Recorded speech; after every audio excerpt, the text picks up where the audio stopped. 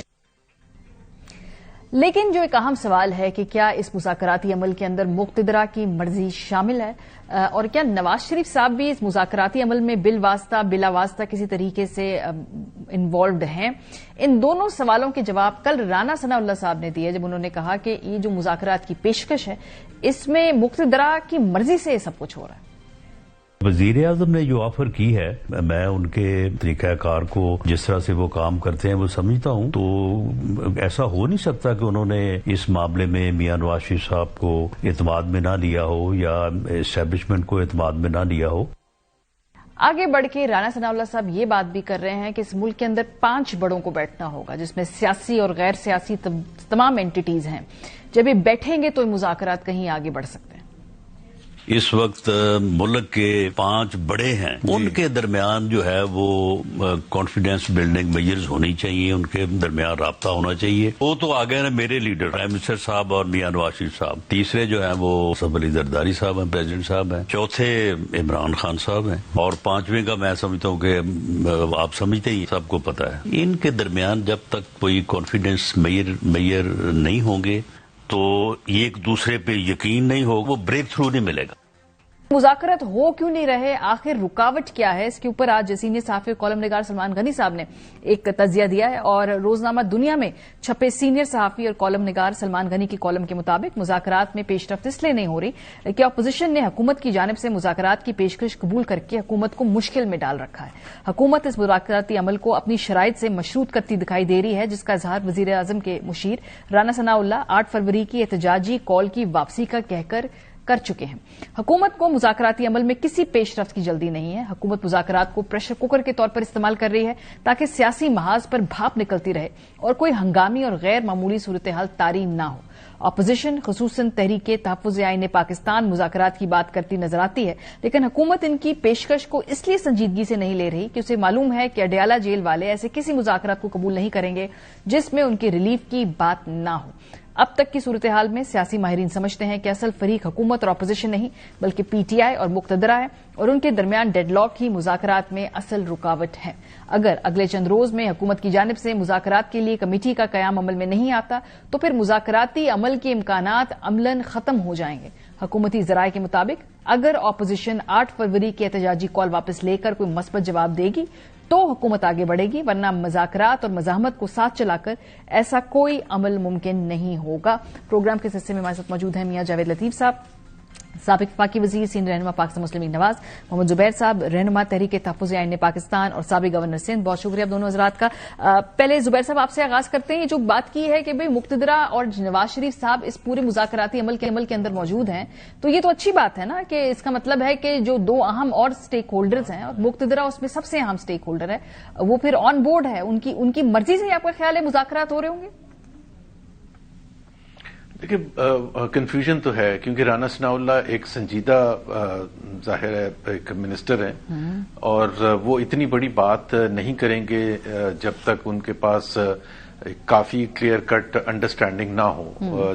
جو انہوں نے 5 بڑوں کی بیٹھک کی بات کی ہے, ایک تو شکر ہے انہوں نے یہ تو مان لیا عمران ان بڑوں میں شامل ہے, یہ بھی مان لیا کہ عمران از دا موسٹ ریلیونٹ, کیونکہ باقی 4 تو ایک سائڈ پر ہیں, ایک ہی ڈفرینٹ سائڈ پر ہے نا عمران خان.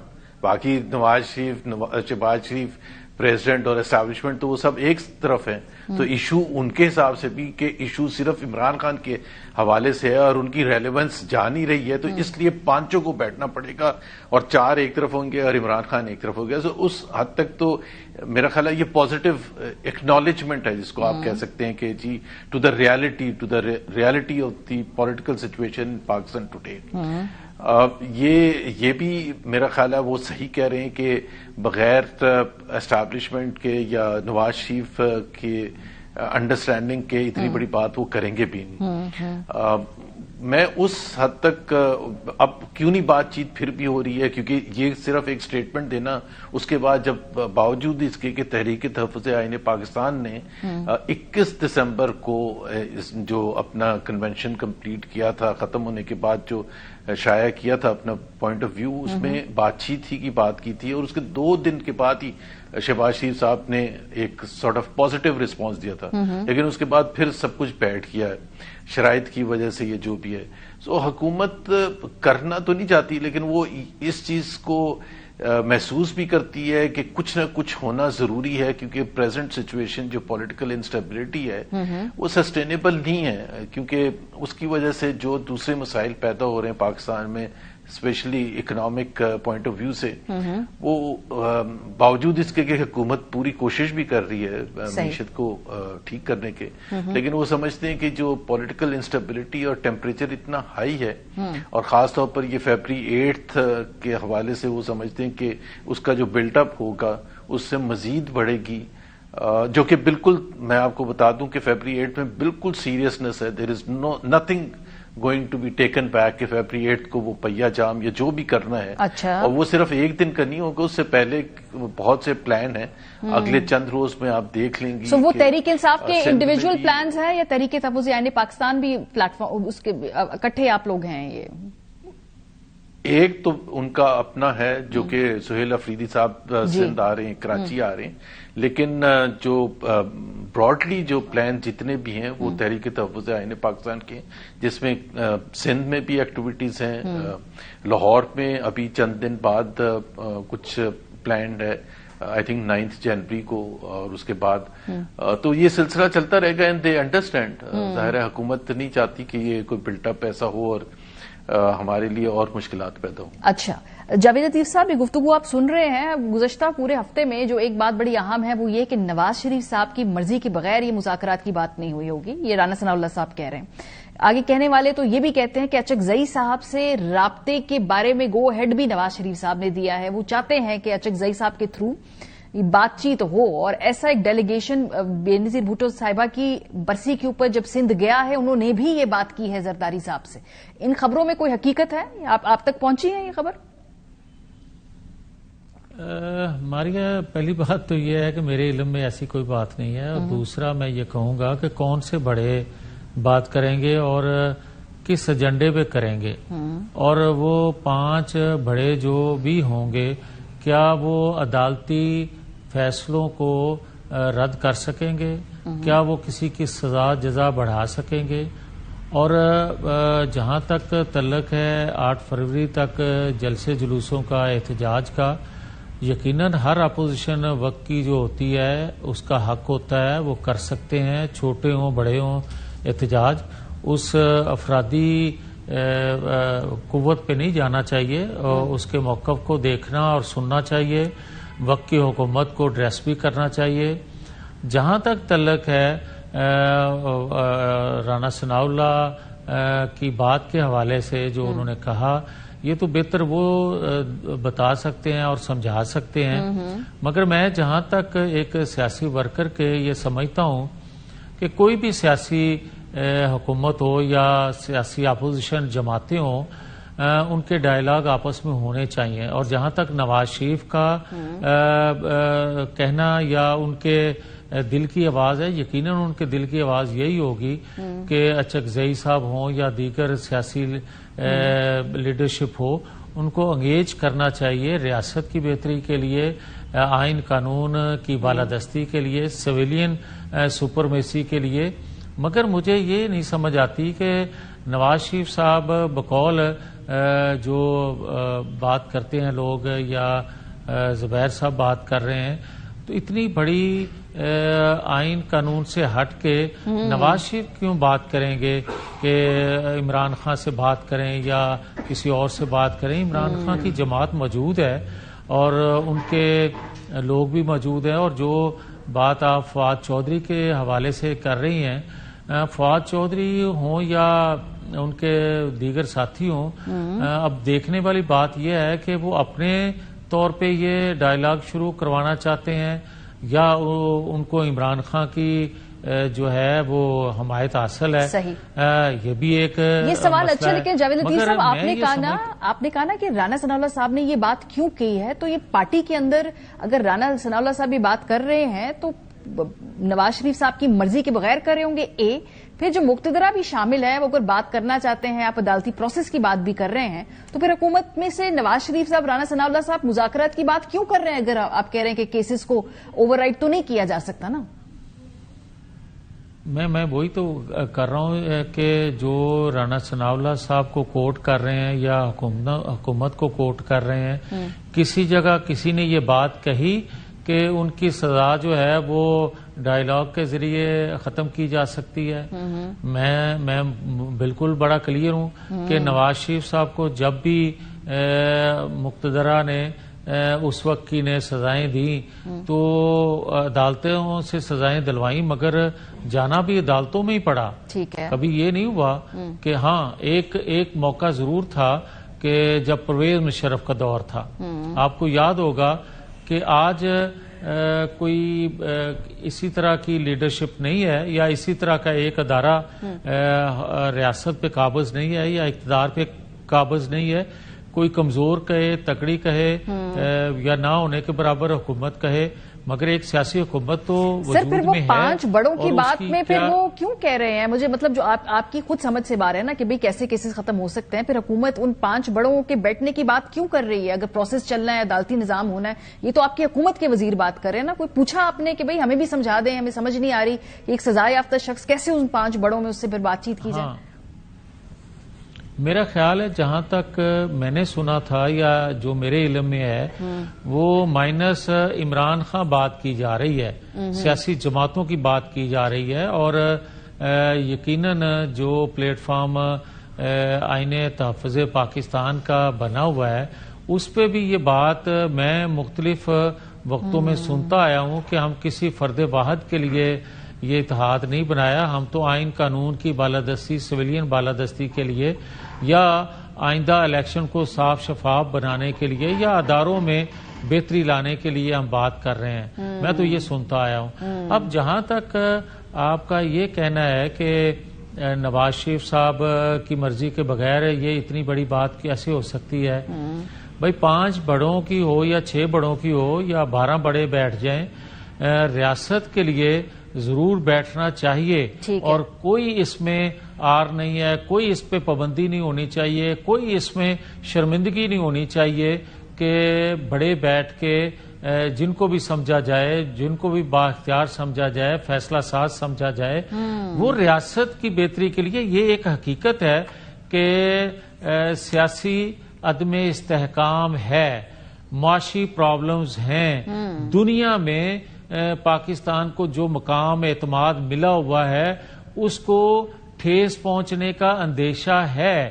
ہمیں آج جتنا مضبوط اندرونی طور پہ, بیرونی طور پہ پاکستان کو ہونے کی ضرورت ہے, کیونکہ ہم چاہتے ہیں کہ جو انڈیا جنگ کے بعد ہمیں اعتماد دنیا سے ملا ہے یا اپرچونٹی ملی ہے اس کا فائدہ ریاست کو, ریاستی عوام کو پہنچنا چاہیے, وہ ہم ضائع نہ کر لیں. ملک کے اندر بھی جو استحکام ہے. زبیر صاحب, یہ جو آپ کے پلیٹ فارم کے بارے میں بار بار کہا جاتا ہے نا کہ بیسیکلی ایک مائنس عمران بندوبست ہے آپ لوگوں کا, اور آپ کا جو اعلامیہ آیا اس میں بھی کہیں شخصیت کی بات نہیں کی گئی, عمران خان صاحب کی رہائی کی بات نہیں کی گئی. کیا آپ لوگ واقعی مائنس عمران ایک پلیٹ فارم کو پش کر رہے ہیں کہ جو 5 بڑوں کی آگے گفتگو ہوگی یا جو آگے سیاست ہوگی وہ مائنس عمران سیاست ہوگی اور آپ کا پلیٹ فارم اس لیے ہے؟ Absolutely not. مطلب عمران خان تو نمبر 1 حقیقت ہے تحریک تحفظ آئین پاکستان کے پوائنٹ آف ویو سے, پاکستان کے عوام کے پوائنٹ آف ویو سے بھی, اور پی ٹی آئی تو ظاہر ہے تحریک کا حصہ ہے اس کے پوائنٹ آف ویو سے بھی, اور majority of vast majority of Pakistan. کیسے کہہ سکتے ہیں کہ جی عمران خان کے بغیر مائنس؟ کوئی بھی, میں نے کتنی میٹنگز اٹینڈ کی ہیں اس پلیٹ فارم کی, اندرونی میٹنگز اور پبلک کے سامنے بھی, پریس کانفرنس ہو, جو کنونشن بھی ہوا تھا اس سے پہلے بھی ایک دفعہ ہو چکا ہے. ہر روز کی بنیاد پر ہماری بات چیت بھی ہوتی ہے اور کمیونیکیشن بھی ہوتا ہے. not even once anyone has remotely mentioned کہ کیا یہ پاسبلٹی ہے. سو عمران خان تو بالکل ایک حقیقت ہے, اور میرا خیال ہے جاوید لطیف صاحب بالکل دوسری طرف چلے گئے ہیں. رانا ثناء اللہ نے تو بالکل عمران خان کا نام لیا نا, مطلب ہم نے تو نہیں نام سجیسٹ کیا, انہوں نے تو نام لیا کہ جی وہ 5 بڑوں کا, جو کہ بہت سی دفعہ آپ کو یاد ہوگا کہ شاہد خاقان عباسی بھی بات کرتے تھے کہ جس میں چیف جسٹس بھی بیٹھے ہیں, آرمی چیف بھی بیٹھے ہیں, اور زرداری صاحب اور Imran and so on and so forth. وہ اس لیے میں کہتا تھا نان اسٹارٹر ہے بیکاز شاہد خاقان عباسی اوبویسلی اس پوزیشن میں نہیں تھے وہ کچھ کروانے کے لیے, بٹ رانا ثناء اللہ تو political adviser to the prime minister ہے and one of the key figures in the ruling party, key figures جو میرا خیال ہے 3-4 بڑے within P M L N ہیں جن سے مشاورت ہوتی ہے. ٹھیک بات ہے, اور ان کی اسٹیٹمنٹ میں وزن ہے, اسی لیے ہم آج بات کر رہے ہیں کیونکہ وزن میں اسٹیٹمنٹ میں وزن ہے. جاوید لطیف کو میں ایک صرف ایڈ کر دوں, جاوید لطیف صاحب کو بھی ایک چیز کا پتہ ہے کہ رانا ثناء اللہ ان چند لوگوں میں ہیں پولیٹیکل لیڈرز میں جن کو نواز شریف اور شہباز شریف دونوں کی بلیسنگز ہیں اور ہمیشہ سے تھی, اور یہ ان کا یونیک, ان کا ایک ہے پرسنالٹی کا جو آپ کہہ سکتے ہیں ایسپیکٹ. سو اس وقت جب یہ رانا ثناء اللہ صاحب جو گفتگو کی بات کر رہے ہیں, اس میں ظاہر سی بات ہے نواز شریف صاحب مقتدرہ کے ہونے کی بات, لیکن گفتگو جو ہے وہ تو ریفارمز کے اوپر بات کرنے کی بات کری نا حکومت کی, نہ الیکشن کے اوپر بات کرے گی, نہ عمران خان صاحب کی رہائی کے اوپر بات کرے گی. تو سٹارٹنگ پوائنٹ پھر کیا ہوگا, ریفارمز کیسے ہوں گے, اور یہ اس کا نقطۂ آغاز کیا زبیر صاحب, آپ کے جو بھی مذاکرات اگر ہوں گے اس کے, یہ ذرا ہمیں بتائیں نا, ڈیفائن کریں. جی دیکھیں ہم نے تو اس کو یہ نہیں, ہمارے جو تھا جو بھی کمیونیکیشن آئی تھی اور جو فائنل اسٹیٹمنٹ تھی اس میں عمران خان کی رہائی اور وہ دوسرے اسیران جو لاہور میں ہیں یا اور بھی ان کے پی ٹی آئی کے بہت سارے لوگ جو اس وقت اندر بند ہیں, اس کا تو ڈیمانڈ ہم کرتے ہی کرتے ہیں اور کرتے رہیں گے. بٹ ہم نے کہا تھا کہ بات چیت میں ہم یہ کوئی کنڈیشن نہیں لگائیں گے, لیکن اگر حکومت کی طرف سے یہ کنڈیشن آئی, پہلی عطا طاہر صاحب نے کہا کہ فیبری 2024 کے الیکشن پر بات نہیں ہوئے گی تو پھر بات چیت ہوئے گی, پھر ہم کس چیز کے, موسم کا حال ڈسکس کرنے کے لیے تو نہیں بیٹھیں گے. اور میں تو ان لوگوں میں شامل ہوں جو میں نے اندر بیٹھ کے بھی یہ بات کی ہے, let's agree to go without conditions کہ جی کون بیٹھے گا ان کی طرف سے, کس چیز پر بات ہوگی. ایک پوری دیکھیں, ہمیں پاکستان کے عوام کے پوائنٹ آف ویو سے دیکھتے ہیں, پاکستان کے عوام کو ایک حوصلہ ملے گا کہ یہ دونوں سائڈز جو ہیں, تحریک تحفظ آئین پاکستان وچ از دا اونلی ٹرو اپوزیشن, یہ بھی میں کلیریفائی کر دوں, جو ابھی ڈائلاگ کی بات ہو رہی ہے, we represent the opposition party, ظاہر ہے پی ٹی آئی اس میں سب سے بڑی پارٹی ہے, تو ہم پاکستان کے عوام کو کتنا ایک سیٹسفیکشن ملے گا کہ کم سے کم یہ بیٹھ کے بات چیت کر رہے. جتنے بھی پہلے بھی ایشوز آئے ہیں پاکستان میں, پاکستان سے باہر, سیریز آف ڈسکشنز اور ایجنڈا کوئی آپ اوپن رکھ کے چلتے ہیں, پھر آپ ایجنڈے کو ڈیفائن کرنا شروع کرتے ہیں کہ اچھا جی آپ کو یہ اگر ایشوز بھی ہیں اس کو ایڈریس کیسے کرے گا. ان کے بھی ایشوز ہویں گے حکومت کے, یہ نہیں ہے کہ دے آر وداؤٹ ایشوز, وہ کہتے ہیں کہ جی مئی 9 کا یہ ہونا چاہیے وہ نہ, ہم کہتے ہیں سب ڈسکس بیچ کا رستہ دینا پڑے گا تحریک انصاف کو بھی 9 مئی پہ ریزولوشن. تو بیچ کا رستہ جاوید لطیف صاحب, آپ یہ مائنس عمران والی بات تو نہیں ہو سکتی, یہ تو زبیر صاحب نے بھی کہہ دیا, تحریک انصاف بھی اس پہ نہیں مانے گی. انیشلی گفتگو کرنے کے لیے آپ شاید عمران خان صاحب کی رہائی اور اس پہ نہ کریں, لیکن ایونچولی وہ تو ٹیبل پہ معاملہ آئے گا. کیا مائنس عمران اپوزیشن اتحاد کے ساتھ سیاست کیا ہو سکتی ہے؟ ویسے مائنس کسی کی سیاست ہوئی ہے اس ملک میں؟ ہماری یہاں گزارش یہ ہے کہ جو زبیر بات کر رہے ہیں نا, کہ میں اندرونی میٹنگوں میں بھی دیکھتا رہا ہوں یا باتیں جو ہوئی ہیں ان کو کوٹ وہ کر رہے ہیں کہ عمران خان کے حوالے سے یا عمران خان کے بغیر کوئی گفتگو نہیں ہوئی. تو بھائی میں ان کی خدمت میں یہ بھی عرض کرنا چاہتا ہوں کہ جن بڑوں کی بات یہ کر رہے ہیں بیٹھنے کی, ان بڑوں میں کچھ لوگ وہ بھی ہوں گے پھر بقول ان کے کہ جو کہتے رہے ہیں کہ 9 مئی ہوا ہے, اور اگر 9 مئی نہیں ہوا اور ان کو سزا 9 مئی کے بغیر ہو گئی ہے تو پھر تو ریاست کو معافی مانگنی چاہیے ان سب سے. اور اگر 9 مئی ہوا ہے تو پھر وہ بڑے کہہ رہے ہیں کہ اس کو معافی مانگنا پڑے گی. معافی یہ ایک ڈیڈ لاک ہے جس کے بغیر اگر عمران خان سے کوئی مذاکرات چاہتا ہے تو اس کے بغیر ممکن نہیں ہے کہ اگر بغیر قصور کے کسی کو سزا ہوئی ہے تو پھر ریاست معافی مانگے، اور اگر قصور کیا ہے تو جرم ثابت بھی ہوا ہے اور وہ شرمندہ بھی ہیں اس پہ، تو ان کو معافی مانگ کے تبھی بات آگے بڑھے گی نا، کیونکہ وہ کہتے ہیں اس کے بغیر ہم آگے چلنے کے لیے تیار نہیں ہیں۔ ایک اور چیز میں عرض کرنا چاہتا ہوں کہ دیکھیں 2018 ہوا یا 2024 ہوا، ایک حقیقت ہے اور دونوں کے بارے میں موقف اکثریت کا ایک ہی ہے، مگر 2018 میں کہنے والے آواز اٹھانے والے اور تھے، 2024 میں آواز اٹھانے والے اور ہیں، وہ لوگ بدل گئے ہیں مگر بات وہی ہو رہی ہے 2018 اور 2024 میں۔ اب بڑوں کی بیٹھک جو ہے وہ ریاست کے لیے میں زبیر صاحب کو یہ ضرور کہوں گا کہ ہونی چاہیے۔ آپ اس فورم پہ بیٹھتے ہیں، بڑی اچھی، نہیں میری بات تو سن لینا بھائی، آپ بات سن لیں، صبر کیا کریں، حوصلہ بھی رکھیں تھوڑا سا۔ میں یہ کہتا ہوں کہ جو بھی بات کرتا ہے، اچھا میری بات تو سن لے بھائی، مکمل بات سن لیں بھائی۔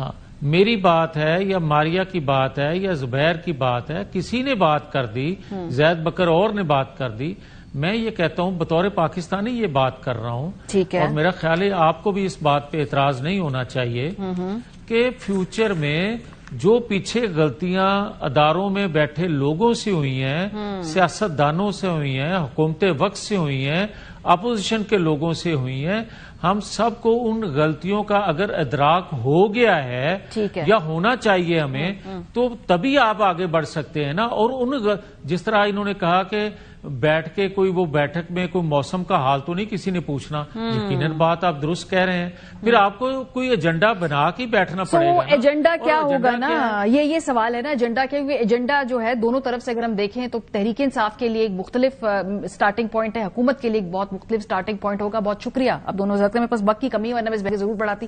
بریک پہ جائیں گے، جب واپس آئیں گے تو کنکلوڈنگ نوٹ ہوگا، ہمارے ساتھ رہیے۔ Welcome back. اسرائیل کی جارحیت ہو غزہ کے اوپر یا جو ٹرمپ حکومت نے وینزویلا کے صدر کو اغوا کیا، اس میں جو ویسٹ کا مورل کمپس ہے وہ بڑا کھل کے ایکسپوز ہوا ہے۔ صبح سے میں ٹویٹر فیڈ دیکھ رہی تھی کہ مختلف جگہ سے کیا رد عمل آیا ہے۔ تو ٹرمپ کے جو وینزویلا پہ حملہ ہے، اگر ہم سب سے پہلے بات کریں تو یوکرینی صدر جن کا اپنا ملک اس وقت رشیا نے اس پہ حملہ کیا ہوا ہے، انہوں نے ٹرمپ کے اقدام کو صحیح قرار دیا اور یہ بھی کہا کہ جیسا عمل مادورو کے ساتھ کیا ہے، پیوٹن کو ہٹانے کے لیے بھی امریکہ ایسا ہی عمل کرے۔ یوکرین کے وزیر خارجہ نے بھی مور اور لیس اس جو اٹیک ہے اس کو خیر مقدم کیا ہے، اس کی حمایت کی ہے۔ سو یوکرین جیسا ملک جس کے اپنے اوپر رشیا نے اٹیک کیا ہوا ہے، وہ ایسے حملے کو جائز قرار دے رہا ہے، بلکہ سیلیبریٹ کر رہا ہے۔ اسی طریقے سے یورپی یونین بھی ہم نے دیکھا یوکرین کے حوالے سے بالکل مختلف سٹانس تھا جب وہاں پر رشیا نے اٹیک کیا، اور اب جو اس وقت بڑی نپی تلی زبان ہے جس میں وہ امریکہ کے اس اقدام کی حمایت بھی نہیں کر رہے لیکن مذمت بھی نہیں کر رہے ہیں، اور بڑی گول مول سی ایک سٹیٹمنٹ ہے لیکن کوئی اسٹرانگ سٹانس نہیں لیا گیا ہے۔ لیکن جب یوکرین پہ اٹیک ہوا تو انہوں نے کہا جی ایک ٹیریفائنگ کام ہے۔ سو جو ملکی معاملات سے ہٹ کر اگر ہم دیکھیں تو انٹرنیشنل سیاست بھی اس میں کوئی اب مورل کمپس رہا نہیں ہے، اس میں انٹرسٹ ہوتے ہیں، اس میں اپنا اپنا فائدہ ہوتا ہے اور ایک ہی طرح کے اقدام کے مختلف رد عمل بھی ہوا کرتے ہیں۔ پروگرام کا وقت ختم ہو گیا، اپنا فیڈ بیک دینا مت بھولیے گا، خیال رکھیے، خدا حافظ۔